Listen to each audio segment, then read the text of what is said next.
시간 함께 하실 하나님의 말씀 고린도전서 1장 4절에서 9절까지 말씀입니다. 고린도전서 1장 4절에서 9절. 그리스도 예수 안에서 너희에게 주신 하나님의 은혜로 말미암아 내가 너희를 위하여 항상 하나님께 감사하노니 너희가 그 안에서 모든 일 곧 모든 언변과 모든 지식에 풍족하고 그리스도의 증거가 너희 중에 견고하게 되어 너희가 모든 은사에 부족함이 없이 우리 주 예수 그리스도의 나타나심을 기다리라. 주께서 너희를 우리 주 예수 그리스도의 날에 책망할 것이 없는 자로 끝까지 견고하게 하시리라. 너희를 불러 그의 아들 예수 그리스도 우리 주와 더불어 교제하게 하시는 하나님은 이쁘시도다. 아멘. 꺼지지 않는 능력의 성령 불 안고 돌아갈 수 있는 우리 모두가 될 수 있기를 주님의 이름으로 축원드립니다. 인생의 정의를 내리는 단어들이 참 많습니다. 인내, 소망, 사랑, 성공, 합격 이런 여러 가지의 말들이 있겠죠. 그런데 믿음을 가지고 살아가는 우리 성도들이 가져야 할 단어 중에 하나가 바로 기다림입니다. 재림하실 예수님을 기다리며 우리는 믿음의 걸음을 그리고 믿음의 길을 걸어가고 있습니다. 기다림의 삶을 살아가는 데 있어서 성도들에게는 두 가지의 모습이 있습니다. 출애굽기 25장에 나오는 말씀이 있는데요. 제가 이건 여기 구절을 안 올려놨는데 우리 한번 성경을 찾아보시죠. 출애굽기 25장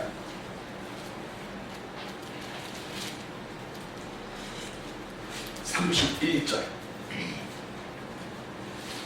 출애굽기 25장 31절.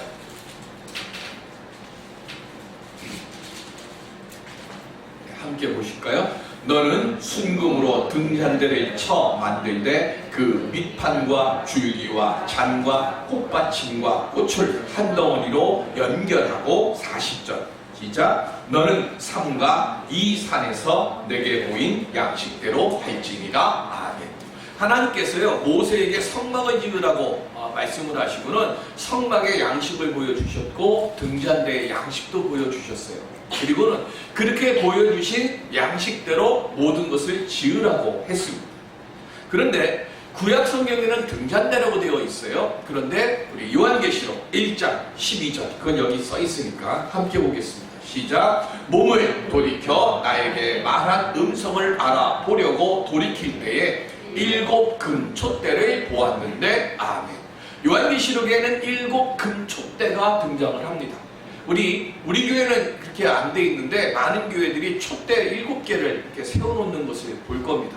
그 7 금촛대 그리고 어디는 그걸 전기로 또 해놔요. 근데 그것도 7개만 놓는 게 아니라 양쪽으로 7개씩 해갖고 14개를 놓습니다. 근데 14개 놓는 거는 그건 잘못된 겁니다.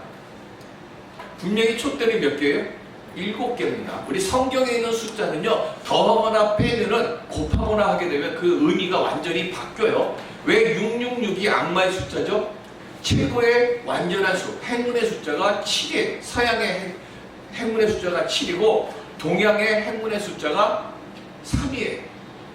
그래서 최고의 행운의 수, 복된 수는 뭐예요? 요즘 그게 있는지 모르겠는데 제가 어렸을 때만 해도 37 가방이 있었어요. 그죠? 그리고 그 작구에도 그 37 작구 이렇게 해갖고 뭐 하는 그런 것들을 했는데 최고의 완전한 숫자가 7과 3이 만나는 거예요. 그러면 최고의 악마 숫자는 뭐예요? 가장 완벽한 숫자, 가장 행운의 숫자에서 하나씩 빠지는 것. 이게 최고의 악마 숫자예요. 그래서 예수님께서 잃어버린 동전 찾는 거 뭐 이런 거 비유를 하실 때도 동전이 원래 반드시 딱 완벽하게 되어 있었는데 하나가 빠지게 되면 행운의 숫자가 뭐로 바뀌는 거예요? 불행의 숫자로 바뀌는 거예요. 그래서 성경에 나오는 숫자들은 우리가 정숙해서 봐야 되는 거예요. 그러니까 촛대를 7 촛대 세우는 게 맞는데 그런데 어떤 분이 저한테 묻더라고요. 목사님 구약 성경에는 등잔대인데 왜 신약 성경에 와서는 촛대로 바뀌었습니까? 하고 물었어요. 저도 조사를 해봤어요. 그랬더니 촛대가 번역이 잘못된 겁니다. 성경은 구약 성경이든 신약 성경이든 다 관계없이 무조건 다 뭐예요? 등잔대입니다.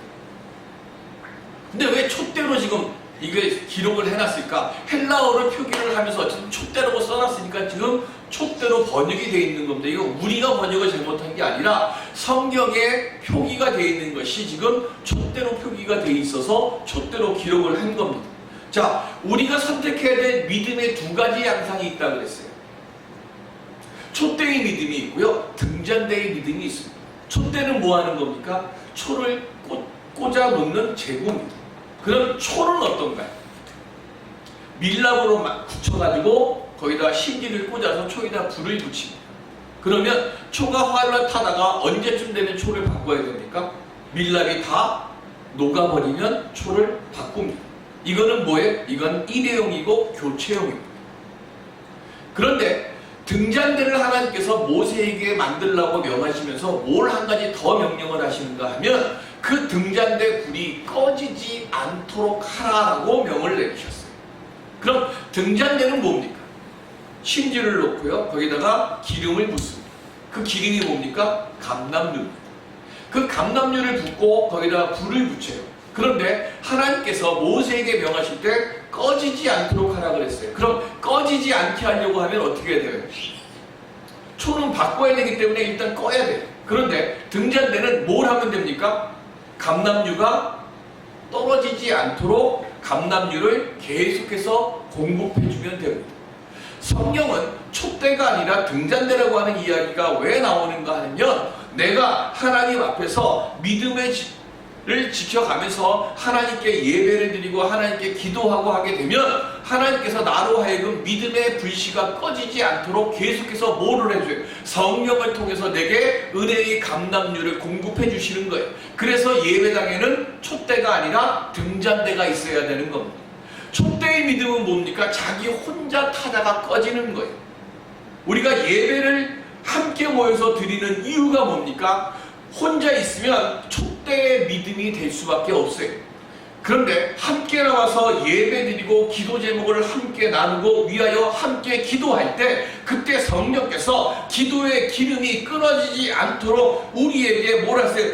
기름을, 능력의 기름을 듬뿍듬뿍 허락해 주시는 거예요. 그래서 내가 함께 나와서 예배 드리면서 기도 제목을 함께 나누고 또 그 위에서 함께 기도할 때 성령께서 기도의 기름이 끊어지지 않도록 교회의 등잔대에 감람유, 은혜의 성령의 기름을 부어주시고 함께 기도하는 모든 심령들, 한 심령, 심령들 위에 은혜의 감람유를 성령께서 보내주시는 거예요. 코로나 3차 확산으로 인해서 불안이 증폭되고 있습니다. 이럴 때일수록 우리는 더욱더 하나님께 의지하고 하나님께 이겨나갈 수 있는 은혜의 감람유를 공급받고 은혜의 불을 더욱더 크고 뜨겁게 일으키는 하는 우리의 믿음의 모습이 되어야 할 줄로 믿습니다. 내가 불안하고 내가 염려에 떤다고 해서 바이러스가 나를 피하는 게 아니에요. 철저하게 내가 그것을 따르는데 금요일날 주보 다 만들고 나서 서울시에서 전화가 왔습니다. 뭐라고 전화가 왔는가 하면 목사님 몇 가지를 부탁드리려고 전화를 드립니다 라고 얘기를 해요. 뭡니까? 그랬더니 마스크 꼭 쓰세요. 네, 마스크 꼭 쓰고 있습니다. 두 번째, 예배가 됐든 집회가 됐든 뭐가 됐든 끝나고 나면 반드시 창문을 열고 환기를 꼭 시켜주십시오. 그거를 부탁을 하더라고요. 그래서 오늘도 일부 예배 끝나고 잠깐 창문을 열고 환기를 시켰습니다. 오늘 우리들이 교회가 원칙을 그대로 지키면 돼요. 어제 그 다음 인터넷에 보니까 마스크에 위력해가지고요, 어느 교회에 확진자가 들어와서 예배를 드렸답니다. 그런데 마스크를 모든 교우들이 완벽하게 꼈기 때문에 확진자도 그리고 예배드리는 사람들도 다 마스크를 끼고 나니까 그 다음 모든 다른 교인들에게는 다 음성이 나왔다는 거예요. 교회가 그렇게 원칙대로 세상이 바라는 것보다 한 걸음 더 앞장 나가서 우리가 그렇게 일을 행하고 우리는 예배, 우리가 드려야 될 예배를 철저하게 드리고 그리고 하나님께 더욱더 우리가 온전히 의지할 때 그때 하나님께서 우리에게 나아가야 할 은혜의 기름을 쉬지 않고 우리에게 끊어지지 않도록 공급해 주실 줄로 믿습니다. 이 한 주간에 살아갈 때에도 오늘 주시는 이 은혜의 기름을 통해서 넉넉히 이겨가며 나아갈 수 있는 우리 모두가 될 수 있기를 바랍니다. 그럼 우리가 어떻게 하면 이 대림절 절기 동안 하나님이 기뻐하실 은혜의 기름을 쉬지 않고 공급받으며 살아갈 수 있을까요? 고린도 교회에는 젊은 계모와 잠자리를 같이 하는 아들이 나오는 교회였습니다. 바울이 여러 가지를 꾸짖고 있는데 고린도전서 5장에 보면 지금 이 이야기를 기록을 해놨어요. 그런데 이를 보고도 징계하지 않고 도리어 우리는 그런 사람을 권징하지 않고 용납하고 있는 관용 있는 교회도, 그래서 우리는 은혜가 넘치는 교회다라며 자랑을 해요. 그래서 바울이 꾸짖는 거예요. 잘못을 눈 감아주는 것, 그건 용서가 아니라는 거예요. 그건 관용이 아니라는 거예요. 잘못은 뭐예요? 잘못했다고 분명히 꾸짖고 그로하여금 뭐 하는 거예요? 잘못된 곳에서 돌이키도록 하는 것, 이게 진짜 사랑 있는 교회다라고 고린도전서에 글을 썼어요. 교인들 간에 법원에 가서 재산 문제로 소송을 하고, 성찬에 모여서 부자 교인들은 배부르게 먹고 가져온 포도주로 취할 정도로 마시면서도 가난한 교인들에게는 앉지도 못하게 하고 굶기는 교회, 그런 교회에다가 지금 편지를 쓰고 있는 것. 그런 교회에다가 편지를 쓰면 뭐라고 편지를 쓸까요? 바울은 근데 뭐라고 편지를 썼어요? 바울이 1년 6개월 동안 개척을 했습니다. 그리고 양육한 뒤에 3년이 지난 이 상태에서 바울에게 들려온 고린도 교회의 소식은 바울의 마음을 너무 아프게 한 거예요. 그래서 화를 내고 막 이렇게 할 것 같은데 고린도전서 1장 3절 시작. 하나님 우리 아버지와 주 예수 그리스도로부터 은혜와 평강이 있기를 원하노라. 아멘. 왜 이렇게 편지를 썼을까요? 문제 속에 있는 교회에 질책보다는요, 그 교회가 바로 서기 위한 방법은 하나님의 은혜와 평강이 쉬지 않고 공급된 것 외에는 문제가 해결되지 않는다고 바울은 믿었기 때문에 지금 은혜와 평강이 너에게 쉼없이 넘치기를 내가 원하노라 라고 지금 편지를 썼어요. 그러면서 4절에 하나님의 은혜로 말미암아 내가 너희를 위하여 항상 하나님께 감사하노라 라고 말합니다. 바울이 얼굴을 들지 못할 만큼 부끄러운 일들을 행하고 있는 그 교회에게 지금 뭐라고 그랬어요? 감사하노라 라고 편지를 써요. 문제 많은 고린도 교회를 보고 어떻게 바울이 감사할 수 있었을까요? 은혜는 헬라어로 카리스입니다. 조금 이따 다시 얘기하지만 값 없이 거저주는 것을 은혜라고 하는 거고, 그게 카리스예요. 감사는 헬라어로 유카리조마이라고 합니다. 여기서 유라고 하는 말은 좋다라는 뜻이에요. 카리조마이는 카리스에 변형된 얘기예요. 그래서 감사, 유카리조마이, 이 말의 원뜻은 뭐냐면 주어진 은혜를 좋은 것으로 인정한다라는 것이 감사의 뜻이에요. 즉 내게 주어져 있는 상황이 어떤 상황이라 할지라도 이 상황을 지금 나는 뭐로 받아들이는 거예요? 좋은 것으로 받아들이는 마음, 그게 감사라는 거예요. 그러니까 내게 주어져 있는 어떤 상황, 이 상황 속에서 우리는 상황을 보며 불평하고 원망하고 그 앞에서 낙심하고 넘어질 때가 많아요. 그런데 바울은 우리에게 말합니다. 쉬지 말고 뭐 하라고요? 기도하라고, 범사에 감사하라고, 항상 기뻐하라고. 그 말의 뜻이 뭐예요? 감사의 뜻을 바울이 알고 있기 때문에 우리에게 이렇게 말씀하시는 거예요. 내게 주어져 있는 상황이 인간적인 눈으로 볼 때는 절대 좋은 게 아니에요. 그런데 하나님께서 이런 상황을 주셨음에도 불구하고 내가 뭐 하는 거예요? 모든 것을 좋은 것으로 받아들이고자 하는 마음을 갖게 되어지면, 그건 조금 이따가 제가 다시 설명을 하지만 그 상황이 바뀌어진다는 거예요.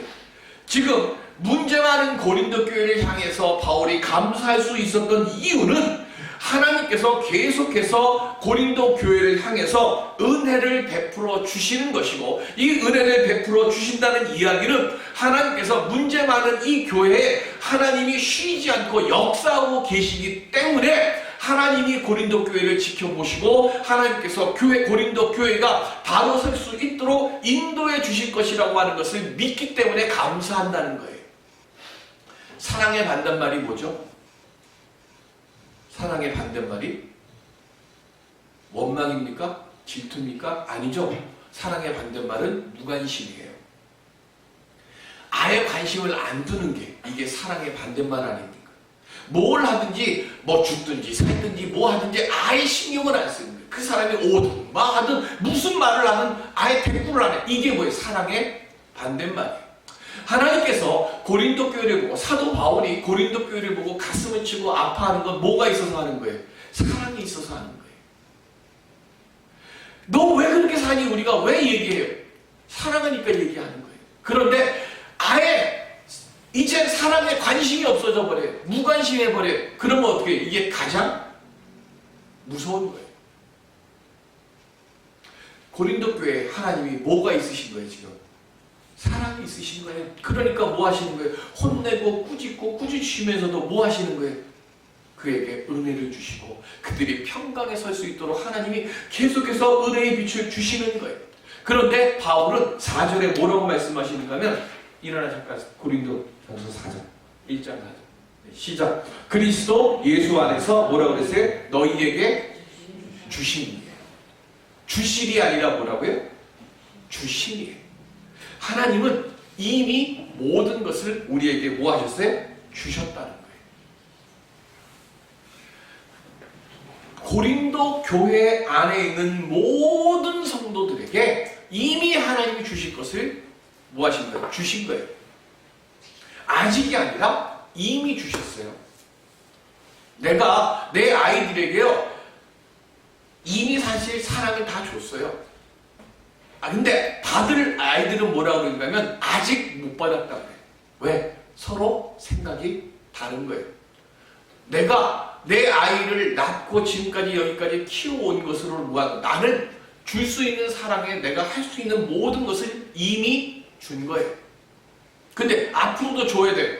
근데 그거는 뭐예요? 이미 준 그것에 따라서 뭐가 따라가는 거예요. 그냥 사랑의 마음이 계속 따라가니까 주고도 더 주고 싶어하는 것이 이게 부모의 마음이고 하나님이 이미 주셨다는 이 말씀 속에 담겨있는 뜻도 그 말씀이에요. 하나님께서는 이미 우리로 하여금 세상을 이길 모든 것을 주신 거예요. 주셨는데 뭔가 하면 그것을 받은 사람들이 나는 아직도 부족하다고 계속 이야기를 하는 거예요. 그러니까 뭐 하는 거예요? 내가 아직도 부족하니까 하나님께 뭐 하는 거예요? 계속 더 달라고 이야기를 하는 거예요. 하나님은 뭐 하시는 거예요? 이미 다 줬는데 계속 달라고 하는 거예요. 계속 달라고 하니까 그 다음에 바울이 말씀하시는 것이 감사해요. 아직 우리에게 남아있는 의심이 있고 걱정이 있고 염려가 있고 근심이 있어요. 근데 이걸 없애버리는 힘이 어디에서 나오느냐? 그게 감사에서 나오는 거예요. 그러니까 하나님은 이미 나로 하여금 홀로에 설 수 있는 모든 것을 주셨는데 내가 아직 그것을 못 해서 못 꺼내는 거예요. 내가 그걸 아직 믿지 못해서 꺼내지를 못하는 거예요. 그래서 믿음이 뭐냐? 믿음은 하나님께서 내게 주신 은혜에 대한 응답, 반응이 믿음이에요. 여러분들 믿음이 있으십니까? 바울이 왜 그렇게 감사하라고 왜 그렇게 강조를 합니까? 감사하는 마음이, 감사하는 믿음이 내게 있어야 이미 받은 하나님의 그 은혜에 대한 존귀함을 내가 알고 그래서 뭐예요? 두려워, 떨고, 실족하고 누리지 못하는 그 자리에서 그것을 누릴 수 있는 힘이 이 감사 속에 있기 때문에 그래서 범사에 감사라고 강조하시는 거예요. 그러면 예배는 뭐예요? 예배는 하나님께서 베풀어 주신 은혜를 감사해서 하나님께 영광과 찬양을 돌리는 것, 이게 예배예요.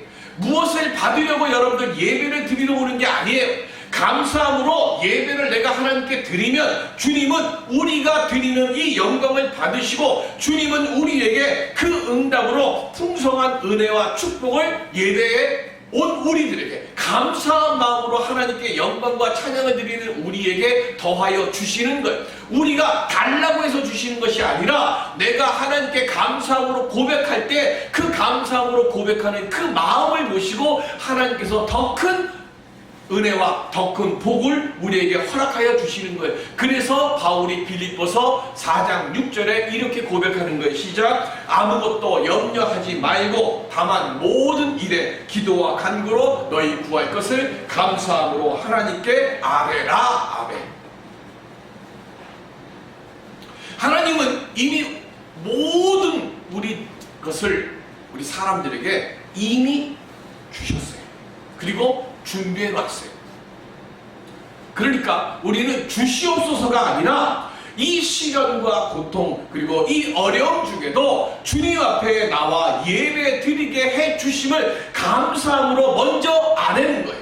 그렇게 내가 하나님께 아뢰면 하나님께서 그 감사의 믿음을 보시고 그리스도 예수 안에서 우리의 마음과 우리의 생각을 믿음 안에서 떨어지지 않도록 하나님께서 그것을 지킬 수 있도록 도와주신다는 거예요. 바울은 삶의 위기의 순간순간마다 이 감사함으로 하나님께 아뢰 때 하나님이 자기를 지켜주심을 경험했고 그것을 지금 감사함으로 지금 또다시 고백하는 거예요. 이것을 확실하게 믿는 사람들에게 오늘 본문 6절에 그리스도의 증거가 견고하게 된다라고 말씀했어요. 문제 많은 교회에 있는 성도들이지만 감사의 믿음으로 나올 때 주님께서는 믿음 안에서 흔들리지 않고 굳세게 살 수 있도록 하나님께서 교회를 보는 게 아니라 거기에 나와 있는 심령들을 보시고 그들을 견고하게 설 수 있도록 하나님께서 은혜로 베풀어 주신다는 것을 말씀합니다. 그리고 그 믿음의 털을 굳건하게 다져가면 주님께서 재림하실 때에 책망할 것이 없는 견고한 자가 되도록 하신다고 말씀하고 있는 것입니다. 이렇게 견고한 자가 되는 믿음을 가진 자들에게 하나님은 무엇을 주십니까? 오늘 본문 7절에 보면 너희가 모든 은사에 부족함이 없이 그랬어요. 제가 은혜, 은사, 은총 이거 수없이 말씀드려요. 그죠? 은혜는 모든 사람들이 알든지 모르든지 하나님께서 그냥 다 주시는 게 은혜예요. 은사는 똑같은 은혜인데 나를 위해서 쓰라고 주시는 것이 아니라 내게 주신 그 은혜를 통해서 다른 사람을 위해 쓰도록 주시는 은혜를 은사라고 말합니다. 그러니까 은혜는 내가 알든지 모르든지 상관없이 내게 주는 거니까 오늘 우리가 은혜를 주시옵소서라고 기도하고 예배를 드리러 나오면 잘못 구하는 거예요. 그럼 우리는 어떻게 구해야 되는 거예요? 이미 하나님께서 주신 것을 왜 또 달라고 얘기를 하냐고요? 그건 아니에요. 내가 알든 모르든 하나님 이미 다 주셨어요. 그러니까 내가 받은 것에 대해서 또 달라고 이야기하면 안 돼요. 그러면 우리가 구해야 될 것은 뭐예요? 우리는 은사를 달라고 구해야 되는 거예요. 물질의 은혜를 주시옵소서 이렇게 구하는 것이 아니라 하나님께서 주시는 물질을 가지고 다른 사람들에게 유익을 줄 수 있도록 쓰는 은사를 달라고 구해야 되는 것이고요. 내 육신의 질병을 고침받는 은혜를 주옵소서라고 기도하는 것이 아니라 고침받은 이 강건한 육신을 가지고 육체를 가지고 하나님의 영광을 나타내고 하나님의 잃어버린 양들을 구원의 자리로 인도에 올 수 있는 은사를 주시옵소서라고 구해야 될 것이 맞다는 거예요. 이렇게 구하는 교회가 무슨 교회예요? 이런 교회를 사도행전적 교회라고 이야기하는 겁니다. 왜 사도행전적 교회라고 이야기합니까? 사도행전에 기록되어 있는 교회들은 이 은사를 기쁨으로 나누는 그래서 그런 역사를 만들었던 교회였기 때문에 역사하는 힘이 많았던 거예요. 오늘날 왜 교회가 사도행전의 역사가 일어나지 않습니까? 우리는 자꾸 은혜만 달라고 그래요. 나를 위한 것을 달라고 구하는 겁니다. 그런데 성경은 우리에게 분명히 말씀하시는 거예요. 나를 위해서 구하는 것이 아니라 뭐 하라고요? 내게 주신 이것을 가지고 다른 사람들을 위해서 쓸 수 있는 능력을 달라고 구하라고 말씀하고 있습니다. 베드로 후서 1장 4절에 보면 시작. 이로써 그 보배롭고 지극히 큰 약속을 우리에게 주사 이 약속으로 말미암아 너희가 정욕 때문에 세상에서 썩어질 것을 피하여 신성한 성품에 참여하는 자가 되게 하려 하셨느니라. 아멘. 은사를 온전히 누리는 교회는 정욕 때문에, 세상 것 때문에 흔들리지 않는 교회가 되는 것이고, 그때 그리스도의 영광을 온전히 나누는 교회가 되는 거예요. 그래서 내게 주시는 이 은사를 통해서 서로가 서로를 섬기는 거예요. 내가 잘났다고 다른 사람 무시하는 게 아니에요. 내가 은사를 받으면 은사를 받은 만큼 뭐 하는 거예요? 다른 사람을 더 섬겨야 되는구나. 내가 40일 작정기도해서 응답 받았어요. 나 응답 받았네 하고 어깨 힘주는 게 아니라, 내가 40일 작정기도해서 응답 받고 능력 받았으면 하나님이 이 능력 주신 것을 가지고 어떻게 다른 사람을 잘 섬길까? 은사를 주셨구나. 주님 감사합니다. 나를 더 낮추라고 하는 거예요. 이렇게 나를 낮추어야 그 안에 그 교회가 사도행전에 기록되는 역사가 일어나는 건강한 교회가 되어진다고 말씀하는 거예요. 그렇게 건강한 교회가 되어질 때 주님이 재림하시는 그때에 칭찬받는 교회가 되고 칭찬받는 성도가 되어진다고 말씀하고 있습니다. 우리 모두 다 주님으로부터 칭찬받는 교회가 되고 주님으로부터 칭찬받는 성도가 될 수 있기를 주님의 이름으로 기원드립니다. 넬슨 만델라가 27년 동안 수감 생활을 했습니다. 감옥에 있을 때 딸이 아이를 낳아가지고 아버지에게 데리고 왔어요. 그러면서 아버지에게 이 아이의 이름을 지어달라고 이야기를 합니다. 그때 넬슨 만델라가 딸에게 이 아이의 이름은 호프라고 지어라고 했어요. 희망. 너는 희망이다. 내가 감옥에 있는 동안 희망이 나를 떠난 적이 없었다. 그리고 앞으로도 희망은 나를 떠나지 않을 것이다 라고 이야기했습니다. 그리고 넬슨 만델라가 27년 수감 생활을 마치고 감옥에서 출소할 때 전 세계의 TV 카메라가 넬슨 만델라의 그 추록하는 과정을 TV로 준비했어요. 많은 사람들이 그 넬슨 만델라가 감옥에서 나오는 그 모습을 보고 놀랐어요. 왜 놀랐을까요? 얼굴이 너무 평안해요. 27년 동안 수감 생활을 했다고 하는 사람의 얼굴이 아니었어요. 그 물었습니다. 당신의 얼굴이 어찌 그렇게 평안할 수가 있습니까? 그때 넬슨 만델라가 한마디를 합니다. 나는 한 번도 내 마음속에서 희망의 봄을 놓아본 적이 없습니다. 인생을 살다 보면 실수할 때도 있고요, 실패할 때도 있고요, 그리고 오해받고 누명받고 억울하게 옥생활도 하고 분명히 바른 일을 하는데 잘못된 권력에 의해서 내가 괴로움을 당할 수도 있습니다. 그런데 만델라는 그 잘못된 앞에서도 뭐 했어요? 절대 그는 분노하지 않았습니다. 그리고 그 마음속에 언젠가는 정의가 승리할 것이다 라고 하는 것을 믿어 의심치 않았습니다. 그래서 희망의 봄을 한 번도 나는 놓아본 적이 없다고 이야기를 한 거예요. 그래서 그가 대통령에 당선된 뒤에 어떻게 합니까? 복수 안 했습니다. 오히려 자기를 핍박하고 탄압했던 사람들과 함께 손을 맞잡고 더 좋은 남아프리카 공화국을 만들자고 합력해서 선을 만들자고 그들에게 직분들을 맡겨 주었습니다. 대림절 기간에 먼저 우리는 내 안에 회개할 기도의 제목은 없는지 돌이켜보는 오늘 우리들의 심령들이 될 수 있기를 바랍니다.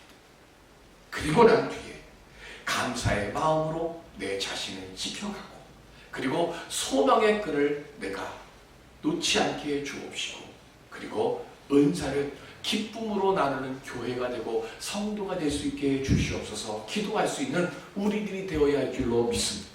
우리가 그렇게 주님 앞에 기도할 때 그때 주님께서 꺼지지 않는 등잔대 교회가 되도록 성령의 역사를 우리의 예배 시간마다 우리의 기도의 자리마다 더하여 주심을 체험하게 될 줄로 믿습니다. 상황과 환경에 넘어지지 말고 그 모든 상황에서 이기도록 끊임없이 은사를 주시는 하나님의 손길을 경험하는 우리 모두가 되어서 성령의 역사의 열매를 아름답게 맺는 대림절을 지내는 우리 모두가 될 수 있기를 주님의 이름으로 축원드립니다. 기도하겠습니다.